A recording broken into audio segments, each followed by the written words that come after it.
Hello, it's Jordan, and this video is being recorded on the evening of December 16th, 2020. And in this video, I'm going to discuss current sentiment in gold and silver. If you're not already, make sure you subscribe to my channel. If you're watching this on YouTube, thank you. And the title, you could say, it's kind of ironic because we're coming out of a correction. So, it should probably lean towards our traders still too bearish, but I'm going to get into the title later. Just ignore it for now as we get to the analysis. And starting off here, this is the daily sentiment index, which comes from Trade Futures, and they poll traders daily. And in blue, that's the 20-day moving average, and we can see that the 20-day moving average of the DSI had come down to about 30%. It's been rising, but still very low. So based on this, traders are not particularly bullish on silver. This chart, grabbed this off Twitter from Garrett Gogan. So shout out to Garrett. Thank you for this chart. Next, here's a chart from somebody else on Twitter at Macro Charts, and this is the DSI for gold. And he's using a 50-day moving average for the DSI. You can see that in red. And so recently, in the last couple of weeks, that indicator came down to a 2-year low.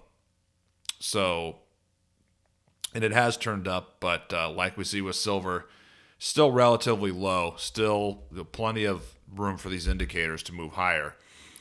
Here's another one, and this is very interesting. This shows the outflows from gold ETFs. So what we can see here is in the last 3 weeks, recently, I think this chart is about a week or two old, we saw some of the biggest outflows we've ever seen. I mean, certainly the largest in over 10 years. And, looking at these big outflows, one can point to the huge outflows at the beginning of 2013 and then in 2011, and they could point out how those were, 2013 gold basically crashed when we had those outflows. 2011, that was obviously a major peak. But you can also look, and there were significant outflows at the very end of 2016, but that turned out to be a higher low for gold, even though it took a couple years for gold to make its move towards a breakout, more than 2 years, but it still rallied and would make higher lows. But going back to those big outflows in 2011 and 2013, I mean, if you compare that to now, the market was really in a much different position, both fundamentally and technically. So this data doesn't worry me. And the other factor to consider is there's no record here looking at what happened prior to 2008. I'm sure that from 2001 to 2006, 2007, there were probably some points there where there were major outflows, like 2006. When gold made that huge move up into 2006, it peaked in May 2006, then had a pretty big correction. So we don't see that. So that's one thing we have to be really careful with in terms of not just sentiment indicators, but all indicators. When you really need to look at as much history as possible, because when we're looking at recent sentiment data, and we're only looking at since 2010 or 2011. I mean, for the most part, we're looking at mostly bear market years. We're not considering what happened before. I mean, there were only bull market years in there, really 2018, 2019, 2020, towards the end of 2018. So a bit of a rant there, but that's why this chart doesn't concern me, especially because of the technical and fundamental situation. Unlike in 2013 when gold had a major breakdown, and 2011 when gold peaked after making a huge move for the preceding 10 years. So much different situation today. I'm not worried, and hence this is a indicator that gold is probably sold out. Now, lastly, I'm going to touch on the CoTs here.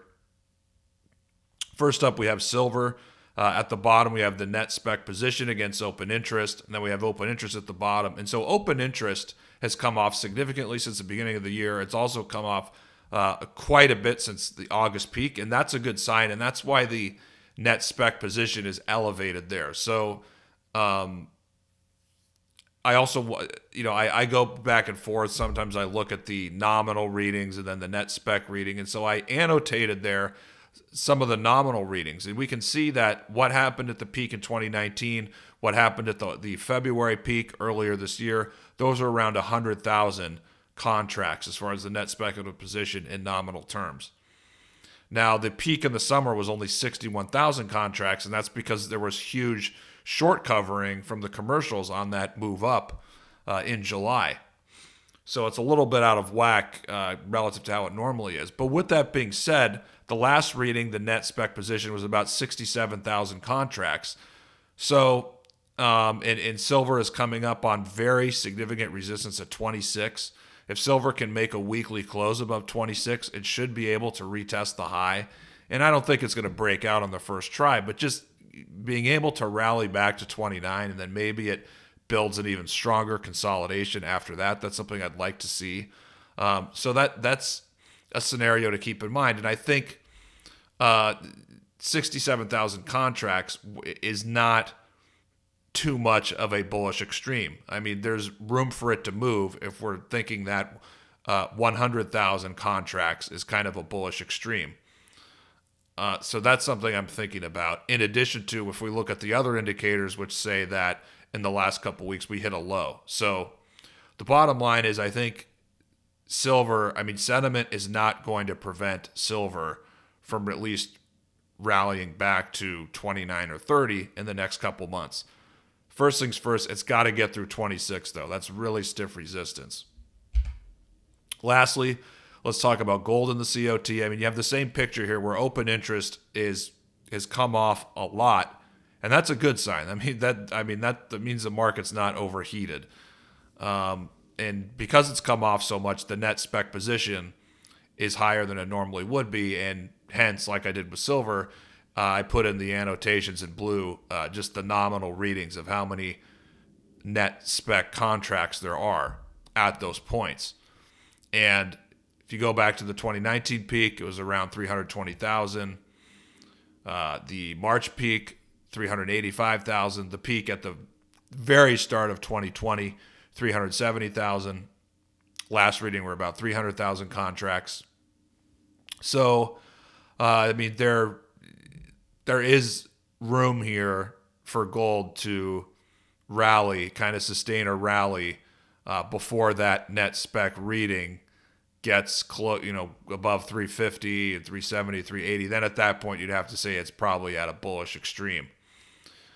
But like we see with 26 for silver, the level for gold there, I have the two trend lines. You can see those are converging right around 1920. So looking at gold, there is a lot of technical resistance in a short-term sense once you get above 1900. I mean, that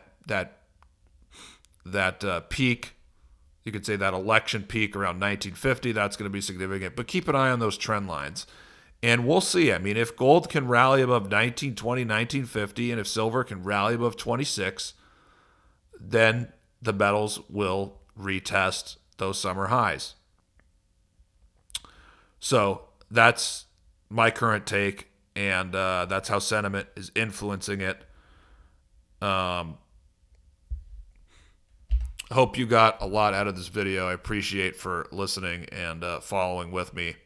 And again, you can follow all my work. Go to TheDailyGold.com. A lot of free stuff there. Check it out. Thank you so much for taking a listen and watch to this video. I really appreciate it. Subscribe to my channel if you already haven't. And I look forward to publishing more videos for you guys in the days and weeks ahead. Thank you.